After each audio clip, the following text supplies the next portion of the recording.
देश की मोदी सरकार पर उसकी खामियों और कमियों को लेकर जब भी सवाल उठता है तब मोदी सरकार देश के पूर्व प्रधानमंत्री नेहरू को देश की दुर्दशा का जिम्मेदार ठहराने लगती है। लेकिन मोदी राज की सिर्फ देश में नहीं बल्कि दुनिया भर में किरकिरी हो रही है। मोदी सरकार की कुछ नीतियों के चलते भारत की पूरी दुनिया में बेइज्जती हो रही है।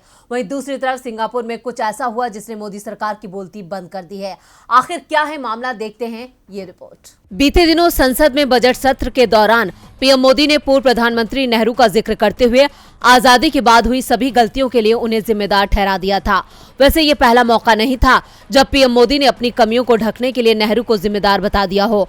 हमेशा पीएम हर असफलता का दोष नेहरू की नीतियों को ही देते रहे हैं, लेकिन दुनिया पीएम मोदी की नीतियों को नहीं, नेहरू की नीतियों को याद करती है।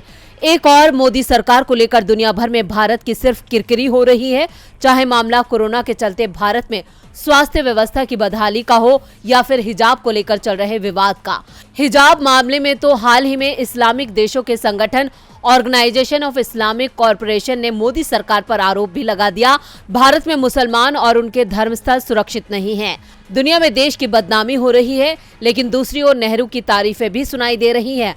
ताजा मामला सिंगापुर का है, जहां सिंगापुर के प्रधानमंत्री ली सिन लूंग ने देश में लोकतंत्र को कैसे काम करना चाहिए विषय पर अपनी पसंद में एक बहस के दौरान भारत के पहले प्रधानमंत्री जवाहरलाल नेहरू का जिक्र करते हुए उन्हें असाधारण तक बता दिया। उन्होंने कहा, स्वतंत्रता के लिए लड़ने और जीतने वाले नेता अक्सर अदम्य साहस, महान संस्कृति और उत्कृष्ट क्षमता वाले असाधारण व्यक्ति होते हैं।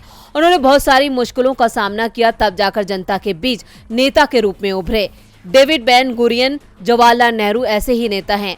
लोकतंत्र स्थापित करने में उनके योगदान का कोई सानी नहीं है। यानी साफ है, पीएम मोदी नेहरू को लेकर चाहे जितना भी दुष्प्रचार करें, लेकिन दुनिया लोकतंत्र की मजबूत बुनियाद के लिए नेहरू को याद करती रहेगी।